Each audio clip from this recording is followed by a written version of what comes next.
አውቶቴክ ዊዝ አብርሽ። ዛሬ ኤሌክትሪክ መኪና እንዴት በስካን ቱል ቼክ ማድረግ እንደሚችል እናየዋለን። እሱን ቼክ ለማድረግ ስካን ቱል እንጠቀማለን ማለት ነው። የስካን ቱል ኮኔክት የምናደርግበት ኦቢዲ ፕለጉ ያለው ከዳይ ቦርዱ ስር ነው። ስለዚህ እዛ ጋር ኮኔክት እናደርገዋለን ማለት ነው። ኮኔክት ካረግን በኋላ ፖርቱ ላይ ኮኔክት እናደርገዋለን። ኮኔክት ካደረግን በኋላ አይጂያችንን ኦን ወይም ደግሞ ስታርት ፖዚሽን ላይ እናደርገዋለን። የቁልፉን ስታርት ፖዚሽን ወይም አይጂ ላይ እናደርገዋለን። ስታርት ካደረግን በኋላ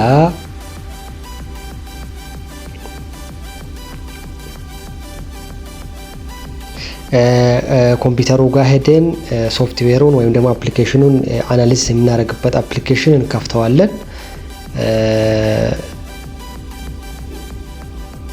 ከፍተናል ማለት ነው አሁን። ስለዚህ መኪናው ሃዩንዳይ ስለሆነ ሃዩንዳይ ኤች ብለን ነክተን ከዛ ሃዩንዳይ እንመርጠዋለን። ሃዩንዳይ ከመረጥን በኋላ አውቶማቲካሊ ያሉ ሞጁሎቹን ራሱ ይነግረናል ማለት ነው። እዚህ ጋር ያሉት ሞጁሌተሮች እያንዳንዱን ይነግረናል። ለምሳሌ አሁን ሞተር ኮንትሮል ሞጁል፣ ባትሪ ማኔጅመንት ሲስተም አለ።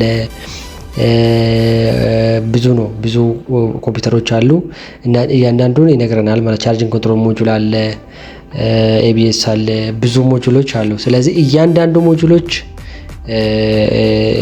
ያመጣልናል። ስለዚህ ለጊዜው አሁን እኛ ባትሪ ማኔጅመንት ሲስተም እንምረጥና እንዴት ቼክ እንደምናደርግ እንየው። አሁን ባትሪ ማኔጅመንት ሲስተም ከፍተናል። ስለዚህ ዳታ አናሊሲስ እንከፍታለን። ከዛ ላይቭ ዳታውን እናነባለን ማለት ነው። እያንዳንዱን ነገር እዚህ ጋር እያሳየን ነው። እሺ በጣም ጥሩ እያመጣልን ነው። ስለዚህ አሁን ለምሳሌ ባትሪ ቮልቴጁ አሁን 385 ቮልት አካባቢ ላይ ነው ያለው ቻርጅ ያለው መጠን ማለት ነው። እሺ ሌላ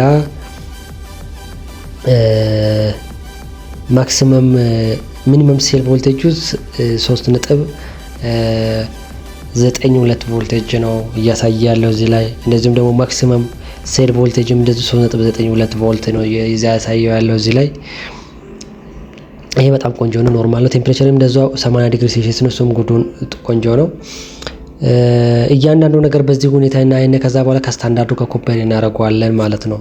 ስፔሲፊኬሽን ጋር ኮምፔር አድርገን ጥሩ አይደለም የሚለው ለምሳሌ አሁን አይሶሌሽን ሬዚስታንስ 300 ነው። ኢንቨርተሩ ቮልቴጅ ካፓሲተሩ እንደዚሁ 385 ቮልት ነው። ይሄም ቆንጆ ነው። ስለዚህ እያንዳንዱ በዚህ ሁኔታ ቼክ እያደረግን እናያለን ማለት ነው። ሴል ቮልቴጁ እዚህ ጋር እንደምታዩት እያንዳንዱ 3.92 ነው የሚያመርቱት።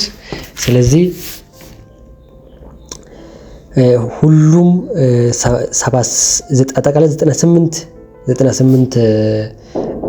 ሴሎች አሉ።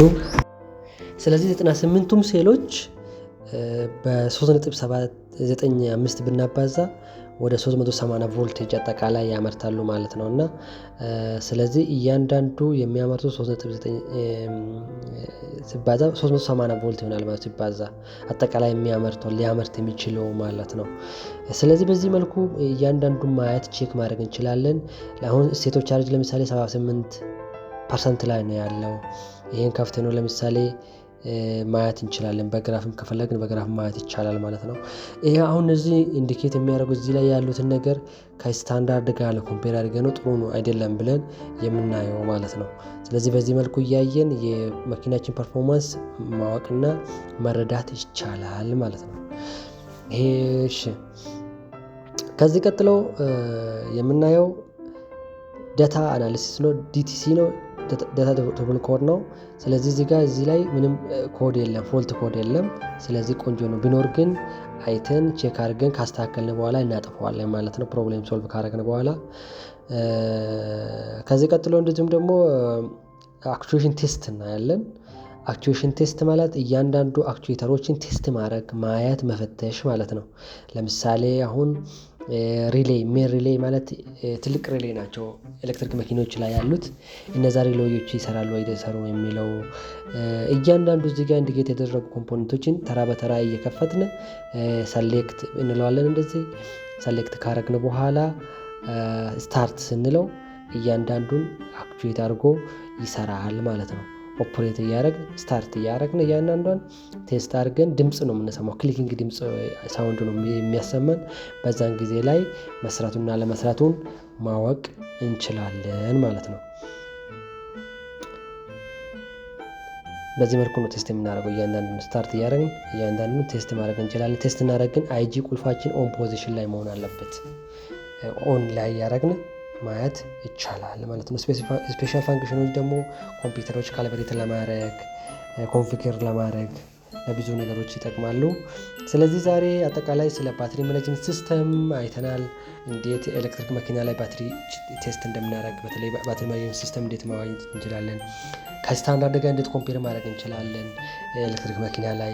እንደዚሁም ደግሞ ችግር ቢኖረው እንዴት በዲቲሲ በትሩብል ኮድ ወይም ፎልት ኮድ አይተን እሱን ሶልቭ ካደረግን በኋላ ፕሮብሌሙን ካስተካከልን በኋላ ፎልቱን አጥፍተን መኪናችንን ወደ ነበረበት መመለስ እንደምንችል አይተናል። እንደዚሁም ደግሞ አክቹዌሽን ቴስት ማየት እንደምንችል አይተናል። ስለዚህ ዩቲዩብን ሰብስክራይብ አድርጉ የበለጠ ቪዲዮ እንድሰራ